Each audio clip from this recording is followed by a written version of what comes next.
Skrilla is a complicated man. In one breath, he says he believes in God. In the next, he talks about ancestors who can protect you from bullets, from jail, from death itself. He admits fear helps his image, calls darkness entertainment, says he likes being seen that way until it starts costing him money. Most people hear that and call it art. I heard a man calmly explaining the rules of something he had already agreed to. I didn't come as a fan. I didn't come as a believer. I was there because the people closest to him said they were scared, and because I was the only one who wouldn't turn it into a sermon. They told me it was an intervention, just a conversation. But when the doors closed, the prayers stopped sounding like faith. And Skrilla looked at me and said, "You're the only honest one here." I understood the truth. This wasn't about saving him. It was about what I was going to say once I saw the devil in the flesh. I didn't stop believing in God the way people imagine. There was no argument, no rebellion, no moment where I slammed a Bible shut and declared independence. Belief just stopped being useful. I grew up in a house where faith was part of the furniture. A Bible on the coffee table that nobody opened. A cross above the door that never came down. Church on Sundays because that's what you did, not because anyone was searching for answers. God was assumed the way electricity was assumed, present, invisible, not worth thinking about unless it stopped working. Nobody ever asked me what I believed. They asked if I was going to church. They asked if I prayed. Belief itself wasn't the point. Participation was. As I got older, life narrowed. Bills, work, deadlines. Responsibility has a way of sanding the edges off big questions. You stop asking why and start asking how much and by when. God didn't disappear. He just stopped factoring into decisions. Faith became a language I could still speak without feeling anything. That's what people mistake for atheism. It isn't disbelief. It's disinterest. I wasn't hostile to religion. I wasn't trying to disprove anything. I just trusted patterns more than promises, incentives more than intentions. If something happened, there was usually a reason you could trace. Money, pressure, fear. Those things made sense to me. That's why people trusted me. When families started arguing, I was the one they asked to sit in. When conversations got emotional, I was the one who stayed calm. I didn't moralize. I didn't preach. I listened, summarized, kept things from spiraling. I wasn't extreme. I didn't turn everything into a belief system. So when Skrilla's cousin called me, I already knew what he was hoping for before he said it. "We just need you to be there," he told me. "You won't make it weird." He didn't sound dramatic. He sounded tired. The kind of tired that comes from not knowing how to explain what's wrong without sounding crazy. I knew who Skrilla was, but only indirectly. Not through fandom. Through conversations that always seemed to trail off halfway through a sentence. People mentioned him the way they mention weather. Something powerful, unpredictable, not personal, but still capable of ruining your plans. Lately, the tone around his name had shifted. "He's not sleeping," someone said at a cookout, lowering their voice even though Skrilla wasn't there. "He keeps saying he's covered," someone else told me days later, like it was reassurance and warning at the same time. "Covered by what?" I asked. They shrugged. "Just, covered." I heard variations of the same phrase from different mouths. That was what caught my attention. Not the words themselves, but the consistency. When people repeat language they don't fully understand, it usually means someone else taught them how to speak. The cousin filled in the rest slowly, carefully, like he didn't want to spook himself. Skrilla had been talking about protection like it was guaranteed. Not hope, not luck, guaranteed. He talked about ancestors the way some people talk about lawyers, like resources you call when things get complicated. He wasn't frantic about it. He was calm, confident. That confidence scared them more than panic would have. But the cousin was clear about one thing. This wasn't spiritual. "This isn't church," he said quickly, like he needed me to hear it. It's an intervention, just family. A few people from work. We just want to talk. Keep it calm. Keep it private. Keep it loving. Those were his words. They didn't want anyone recording. They didn't want anything leaking. They didn't want drama. And they wanted me there specifically because I wouldn't escalate things. I wouldn't start asking questions that led nowhere. I wouldn't turn it into a sermon or a spectacle. I said yes, because that's what you do when someone sounds like they're asking for help without knowing how to ask. The house was farther out than I expected. Quiet neighborhood, tall hedges, long driveway. The kind of place designed to make noise feel inappropriate. As I pulled up, I noticed there were no cars on the street, only in the driveway, lined up neatly, like someone had planned the order of arrival. That should have been my first warning. Inside, everything looked normal at a glance. Too normal. The living room was clean in a way that felt intentional, not lived in.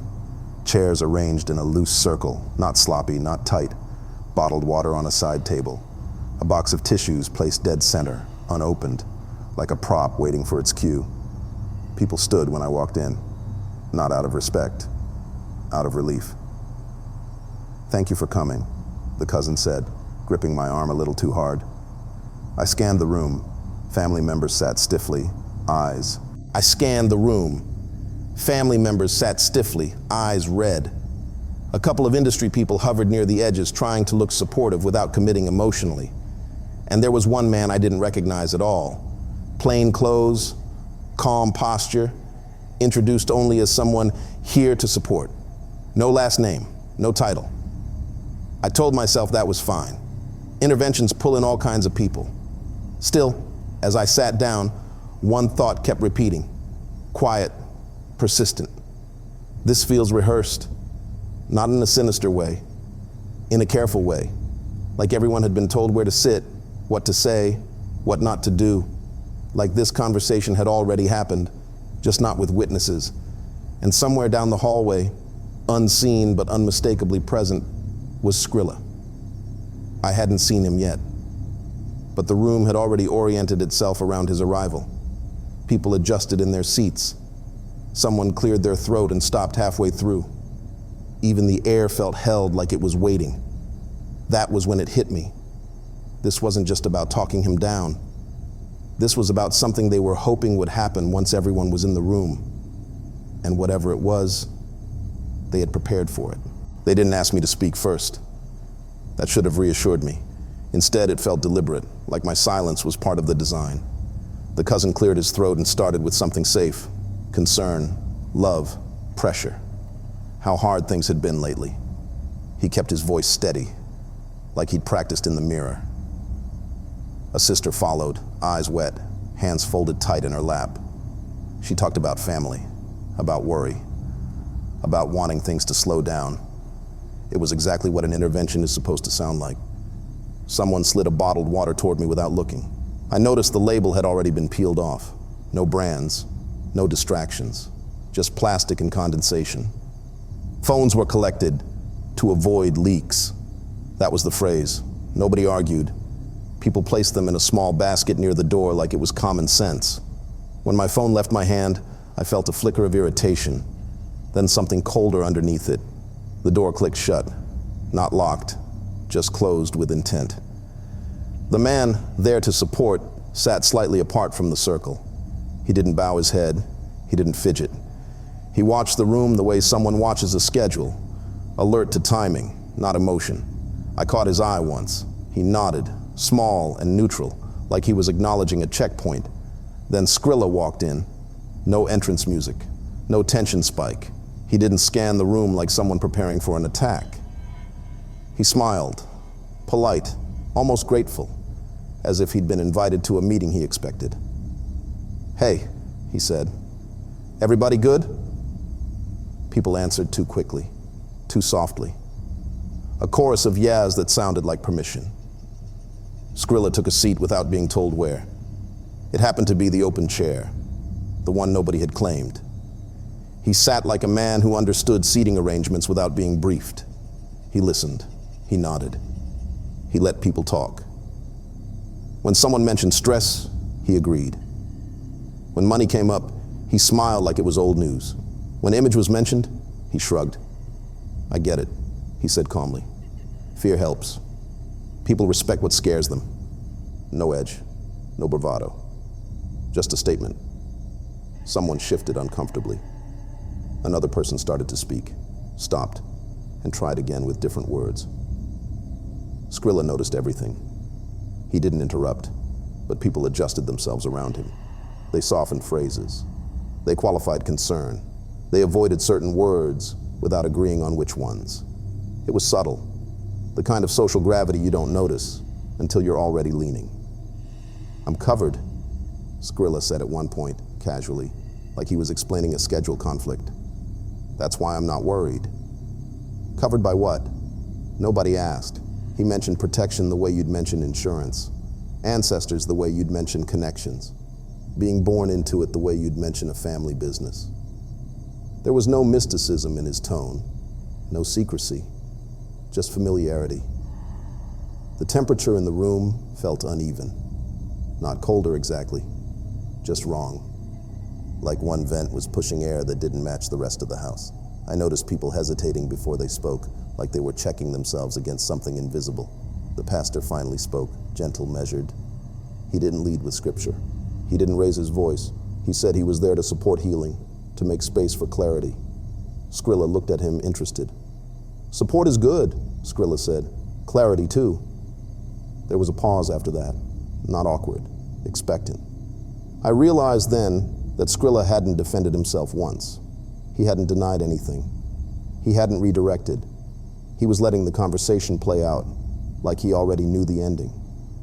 When it was quiet long enough to feel intentional, Skrilla leaned forward slightly and rested his elbows on his knees. You didn't bring me here to talk, he said calmly. Nobody answered. He looked around the circle, not accusing, not angry, just observant. You brought me here to name something, he continued. The words landed heavier than they should have. I felt it in my chest before I understood why.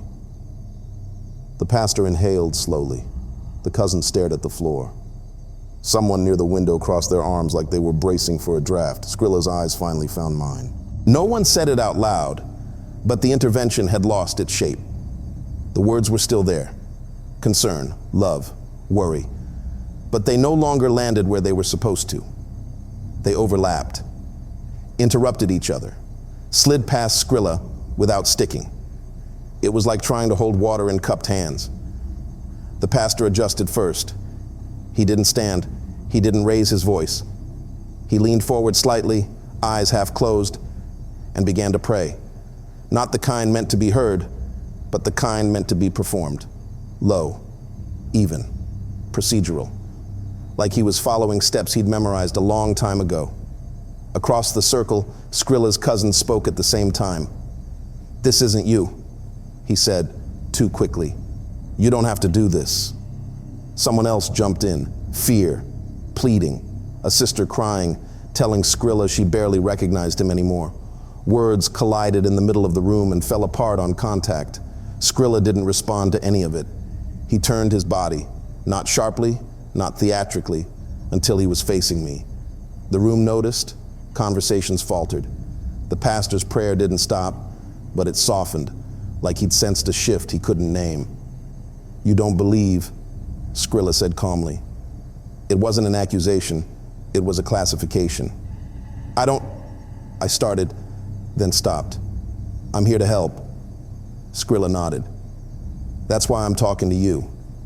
He leaned back, resting one arm on the chair, relaxed. People think I don't believe in God, he said. That's not true. I believe there's one God. The pastor's prayer caught for half a second, then resumed. But I was born into my religion, Skrilla continued. Santo, Epha, Epha. It's not something I picked up because it sounded interesting. It was already there. He spoke the names like geography, like neighborhoods. We don't worship ancestors, he said. That's the part people don't understand. We access them. I didn't respond. I watched his eyes. They were steady, clear. They're not symbols, Skrilla went on. They're resources. Different ones handle different things. Survival, protection, metal, violence. He shrugged, casual. Same way lawyers handle different cases. That's not, the pastor began, louder now. Skrilla raised a finger, not at him, but at me. You see the difference, right? Skrilla asked. No submission. No pretending you don't want what you want. I felt irritation flare. You're talking about control. I'm talking about honesty, Skrilla replied. Christianity asks you to kneel first, to deny yourself, to wait. He smiled faintly. This way, you get results in the physical world. The word results hung in the air. You don't have to deny anything, Skrilla continued. You don't have to be pure. You don't have to be patient. You just have to understand exchange. That was when it clicked. He wasn't defending himself. He was explaining terms. Behind me, the cousin said my name like he wanted to pull me back into the room. The pastor's prayer grew firmer, edging toward command instead of procedure. Skrilla didn't look away from me. 67, he said. I frowned. What about it? Skrilla tilted his head. You hear it everywhere. People say it, wear it, repeat it. They think it's branding. He smiled again. It's repetition, agreement, recognition. People say it without knowing what they're doing. That's not how numbers work, I said. That's how people work, Skrilla replied. I pushed my palms against the chair to stand. Nothing happened. My muscles engaged. My weight shifted forward. But the motion stopped halfway, like my body had hit an invisible ceiling. I froze there, heart hammering, breath shallow. A beat passed. Then Skrilla spoke, softly. There it is. The pastor opened his eyes. Let him go. I'm not holding him, Skrilla said easily. This isn't force. I tried again. Same result. Effort without completion. This is insane, I said, forcing a laugh that didn't sound convincing. Skrilla leaned forward now, elbows on his knees, close enough that I could see the fine condensation at the corner of his mouth when he breathed. Consent, he said. That's the real power. Not belief, not faith. The pastor shook his head. You're lying. Skrilla didn't look at him. I'm explaining. He nodded toward me. He hasn't agreed yet, Skrilla continued. That's why he's still undecided. You're not entitled to him, the pastor said, voice tight. Skrilla smiled faintly. Then why can't he stand? The question landed heavy. I felt exposed, not physically, but structurally, like my skepticism had been mapped and repurposed. You brought him because he doesn't believe, Skrilla said, because his words mean something different. The pastor looked at me then, and I saw it clearly. Fear. Words are doors, he said quietly. Skrilla nodded, satisfied. Exactly. He leaned back again, calm returning. I'm not asking you to believe, Skrilla said, eyes locked on mine. He paused. I'm asking you to agree. The heat came on gradually, like the house had decided to hold its breath. At first it was just uncomfortable, a sheen of sweat along my neck, the air turning thick, stale, like it had been breathed too many times already. Someone near the window fanned themselves with their hand, then stopped, confused, as if the motion felt wrong. The pastor noticed before anyone else. His prayer faltered mid-sentence, not because he forgot the words, but because something in the room no longer matched them. He opened his eyes and stared at Skrilla, brow furrowing. Skrilla, the cousin said, voice shaking now. Please, this isn't funny anymore. Skrilla didn't respond. He was still looking at me. That's when I saw his pupils. They didn't snap black like something out of a movie. They spread, slowly, quietly. The brown at the edges receding until there was nothing left but a flat, depthless dark. No reflection, no shine. Someone gasped. Someone else started crying outright. The room was hot, oppressively so, but when Skrilla exhaled, his breath fogged faintly in front of his mouth. Cold. The contrast hit me harder than fear. Heat everywhere, pressing in, and that thin, unmistakable chill spilling from him like leakage. The pastor stood abruptly, chair scraping loud against the floor. His prayer changed then, not louder, but desperate. Words tripping over each other, scripture turning sharp, defensive. "Leave him," the pastor said. "In the name of..." Skrilla raised his hand. Not fast, not aggressive. The pastor's mouth kept moving, but the sound died in his throat like someone had turned down a dial. That's when I understood something I hadn't wanted to admit yet. Whatever was happening now wasn't Skrilla explaining anymore. It was something else using his mouth. Skrilla, or the thing behind his eyes, leaned forward. The chair creaked softly under the shift of weight. "You see it now," it said. The voice was still Skrilla's. Same tone, same cadence. But the intention behind it felt ancient, clinical, like a process reaching its final step. I tried not to look. Tried to keep my eyes on the floor, on my hands, on anything that felt solid. But the room had changed shape. The corners looked deeper than they should have been. Not darker, deeper. Like space had been folded inward. And in one of those corners, something stood. It didn't move. It didn't need to. It was tall, in a way that didn't translate to measurements. Tall like a doorway. Tall like a boundary. Its outline was almost human, but wrong in the way proportions are wrong in dreams. Where a face should have been, there was only absence. An impression of watching without eyes. I felt seen, not observed, evaluated. My stomach turned violently. My breath came shallow and fast. The cousin sobbed my name. Someone dropped to their knees. The pastor's prayer returned in broken bursts, fighting through resistance. The thing wearing Skrilla smiled. "This is why you're here," it said.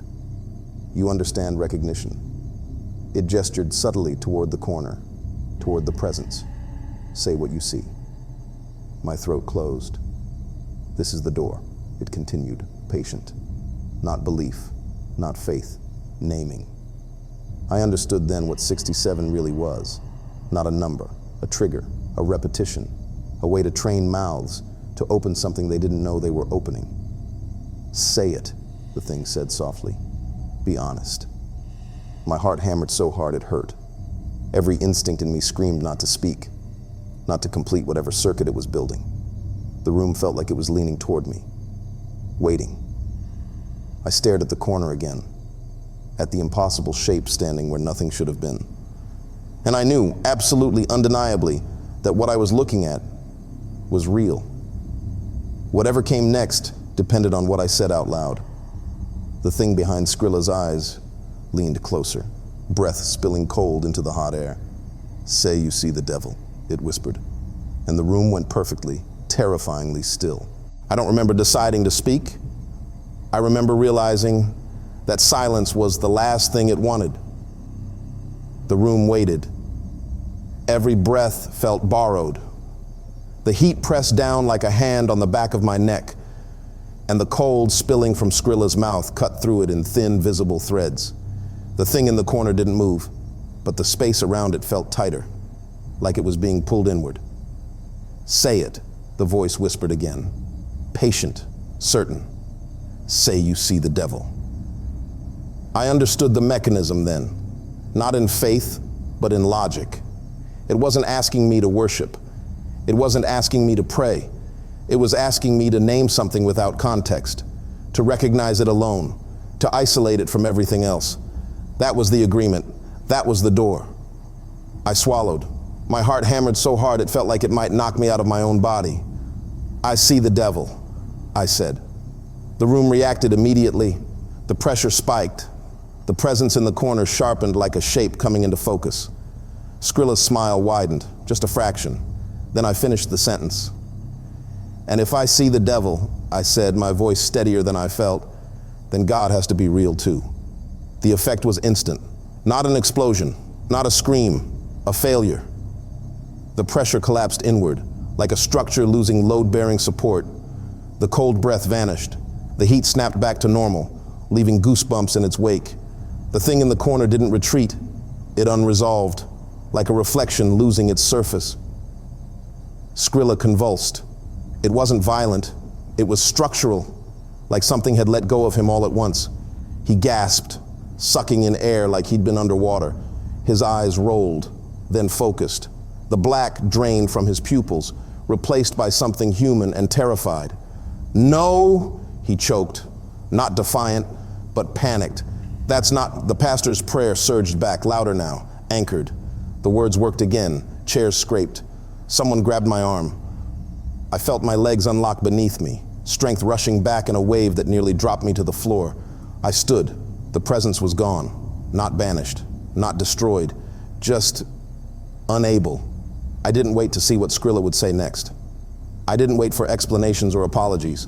I moved through the house like it might change its mind, like the walls themselves were listening. Someone shouted my name behind me. I didn't turn around. Outside, the night air felt unreal. Clean, cold, enormous. I didn't stop walking until I reached my car. When I looked back at the house, Skrilla stood in the doorway. Normal eyes, normal breath, still smiling. I drove home shaking. I didn't pray. I didn't thank God. I didn't do anything that looked like faith.